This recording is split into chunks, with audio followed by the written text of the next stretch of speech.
지난 10일 전국 소사육 농가에서 럼피스킨 백신 접종이 마무리된 가운데 어제는 추가 확진 사례가 나오지 않았습니다. 앞으로 2, 3주가 추가 확산 방지를 위한 고비가 될 것으로 보입니다. 홍사희 기자입니다.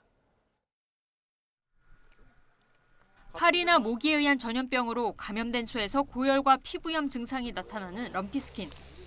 럼피스킨 중앙사고 수습본부는 추가 확진 사례가 없어 국내 럼피스킨 확진 91건을 유지했다고 밝혔습니다.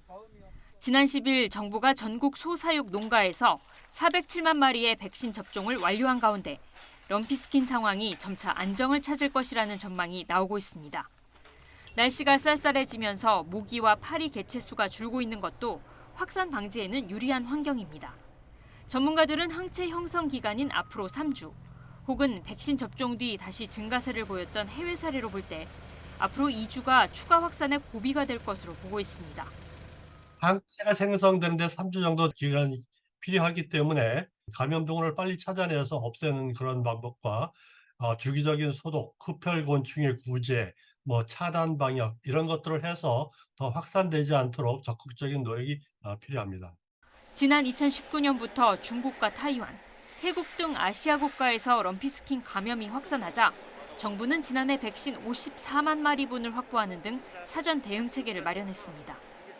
지난 28일에는 백신 초도 물량이 인천국제공항에 도착하자 경찰의 호송으로 주요 5개 시군에 빠르게 백신을 전달했고 전국 수의사 2천여 명을 투입해 신속한 백신 접종에 주력했습니다. 정부는 백신 접종을 마쳤더라도 주기적인 소독은 물론 농장 간 이동을 삼가는 등 긴장의 끈을 놓지 말아야 한다고 강조했습니다.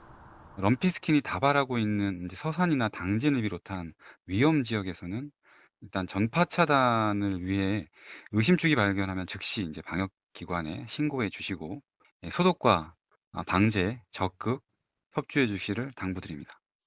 럼피스킨 중앙사고 수습본부는 백신 접종 이후의 방역 상황을 점검하기 위해 오는 15일까지 정부 합동 특별 점검을 진행합니다.